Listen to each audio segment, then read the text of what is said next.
Hey guys, how's it going? Anthony here, bringing you a new video, and today I wanted to go over how the Kia Stinger is to drive on long distance road trips.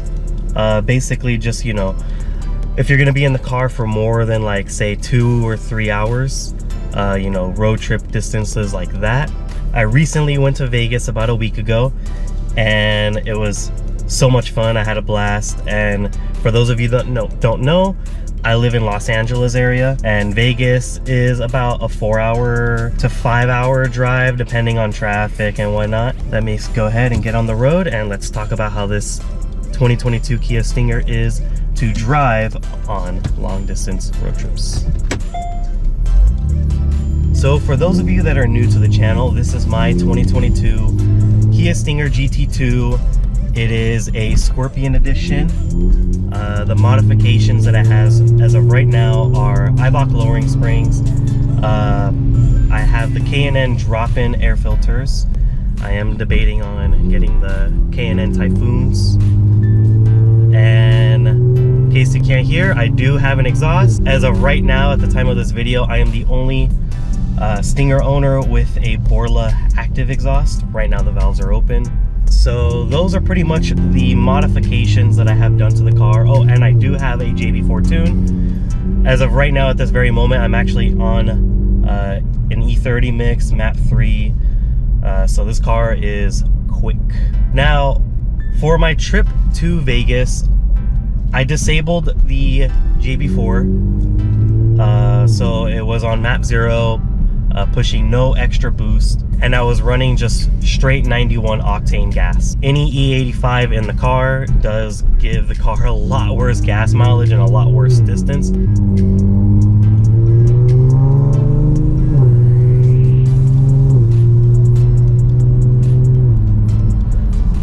Let's go ahead and quiet down the car a little bit. On my long trip, Vegas, I believe, is somewhere between about 300 miles. I think 294 miles to be exact from where I was leaving from. In that whole entire 4 to 5 hour journey that me and my girlfriend were driving there, the car overall, I mean, you know, it's a grand tour. The car was built to go on those kind of drives, you know, long distance drives and whatnot. The car overall just was very comfortable. The suspension, you know, I'm on Eibach lowering springs, but I've done that road trip before on the stock springs, and I can say that the stock springs were comfortable. The Eibach lowering springs, they definitely add a little bit more stiffness to the car, but it's not unjarring. You don't feel too much more of the road, but the ride is definitely just a tad bit more stiff on the Eibach lowering springs, but it's not a big difference. And I think the pros of the Eibach lowering springs outweigh the cons, especially for long distance driving, especially if you're like me and you live somewhere with a lot of twisty bits, or you just like the look of the car being lowered. Totally worth it. Some people prefer the stiffer ride as it is. So the wonderful thing about this car is that in comfort mode, which is pretty much how the drive was for the whole way there, comfort mode, every now and then I switch to eco mode. For those of you that don't know, eco mode has this this trick where, let's say you're going downhill and you let off the gas pedal, it decouples the engine and transmission from each other, so the car basically just coasts. The one thing that I do find a little weird about this car is that in that mode where it's not coasting, if you're just like coasting down but it's not decoupled from the transmission, the car does seem to have a little bit of a like a force to it, almost like as if it doesn't free roll. So that is something to keep in mind. I think it's mostly to do with the transmission. The transmission just kind of holds back the free roll of the vehicle. But in that coasting mode, the car does get very good MPG. I mean, you're pretty much maxed out on that MPG meter. So for the entire trip, I averaged right at 30 miles per gallon. Now, I have gotten better. The very first time that I took this car from LA to Vegas, I actually got 32 miles per gallon. However, the one difference that my car does have that might have made my gas mileage a little bit worse is that I do have wider tires in the rear, and they are stickier Pilot Super Sports compared to the regular PS4s. So I think that might have attributed a little bit to the gas mileage being a little worse. Usually on a day-to-day basis, I get about 24 to 27 miles per gallon. The gas mileage on long distance drives is definitely a little bit better.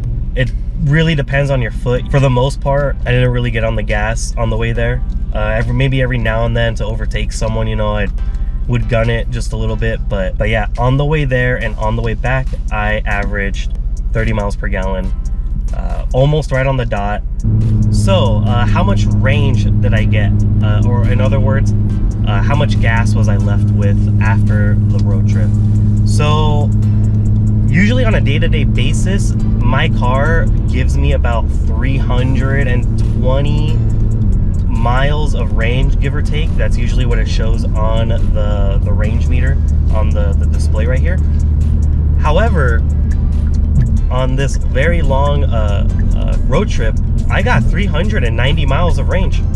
So I basically got to Vegas, and like I said, the distance is about 290 miles, somewhere around that ballpark right there.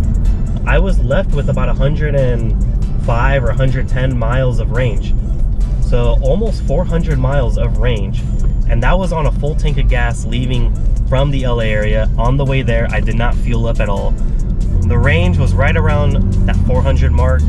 So definitely excellent range for the type of car that this is. Let's go ahead and throw it in sport mode real quick. We have a little twisty bit coming up as I get on the freeway right here.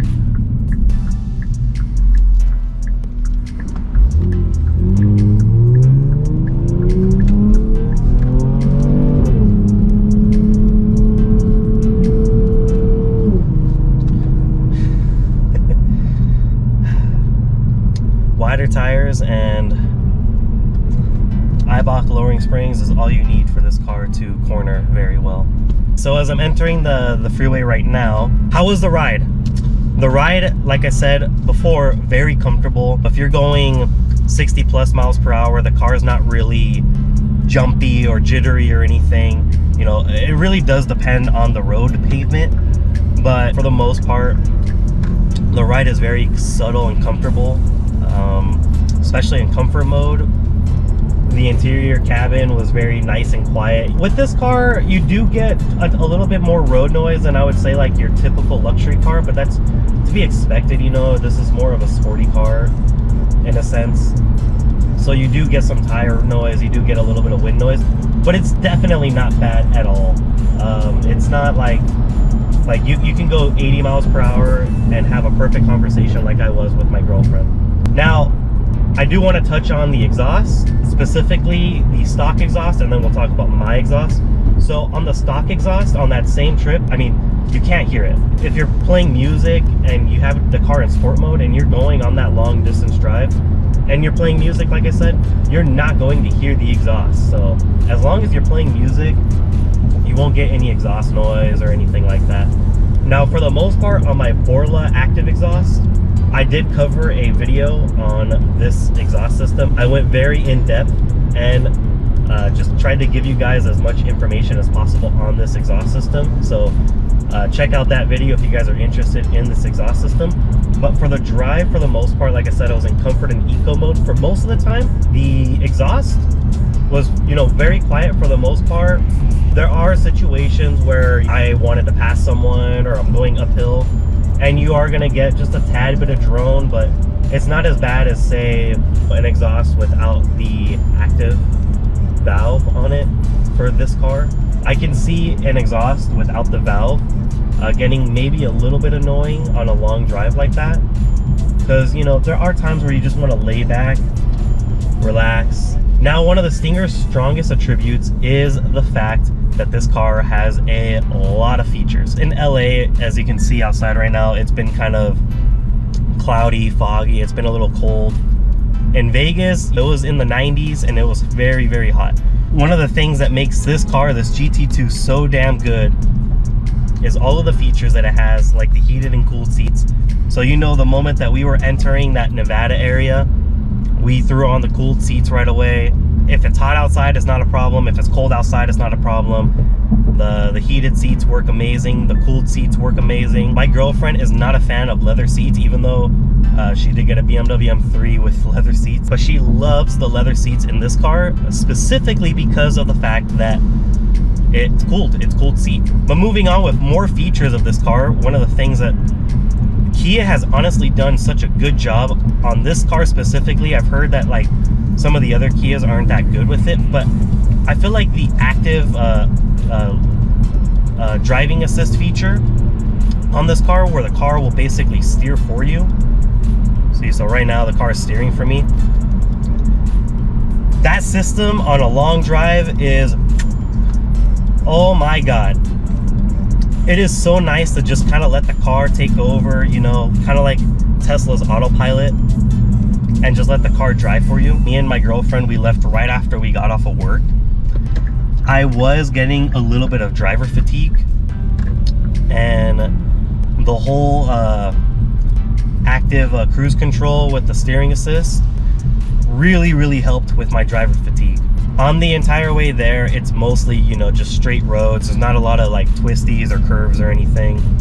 So the system overall did very good. I didn't have any situations where I needed to like emergency grab the wheel or take over or anything. So I'm very pleased with how this system operates on longer drives like that. So yeah, no complaints about that whatsoever. Now I do want to touch over a little bit more on the comfort side of things again. Like I said before, I've done a road trip before in this car to Vegas. That wasn't with just my girlfriend back at the time. At the time, I did also have my girlfriend's parents in the back seat. So I pretty much had a full car aside from the middle seats. And in the back seats, they were comfortable. I think you know a car is comfortable when your passengers are able to knock out and sleep perfectly, no matter if they're in the front seat or in the back seats, which that time all three of them did. And once again, on my way there and on my way back, my girlfriend was sleeping for pretty much the entire trip. So I think that goes a long way to tell you how comfortable the car is, how comfortable the seats are. I will say that on a very long drive, like right towards the end of it, my lower back was starting to get maybe just a little bit sore. Like nothing crazy or anything, nothing to where like, you know, I'll be like, oh man. It did start getting maybe just a little tired. I guess that's a better word. So keep that in mind. It might just be me. I work as a mechanic, so I'm using my back all the time, and it might just be me getting old. So yeah, that pretty much sums up everything that I have to say about this car on, you know, long distance road trips and long distance drives, is that it's overall just a very fantastic car. It's super comfortable. The ride is subtle enough to where, you know, it doesn't bother you or anyone else in the car, that, you know, everyone is able to fall asleep. All of the features that the car has makes it a lot easier to drive on long distance road trips. You know, the blind spot monitoring, the camera. So basically it's just an overall very comfortable and safe car to take on long distance drives. And I don't really have much negatives to say. I can't really think of any negatives. I guess if I had to come up with a negative, the ride could just be a little bit more floaty, but you're buying a sports car. That's just the nature that you have to accept with a car like this. I do want to say real quick that on this road trip last week, we were able to fit all of our luggage in the trunk perfectly. We had a ton of space. We brought 2 big, like, you know, airplane carry-ons pretty much, and a couple of other small backpacks. And we had plenty of space back there still. On the day that her parents came with us to Vegas, the trunk was packed, but it fit. We had 4 like airport style carry-ons, 4 backpacks back there. I did have to remove the top cover, but after I removed that top cover, I mean, there was plenty of space to stack up still. So 4 people on a road trip in this car, the trunk is one of the strongest points in this car.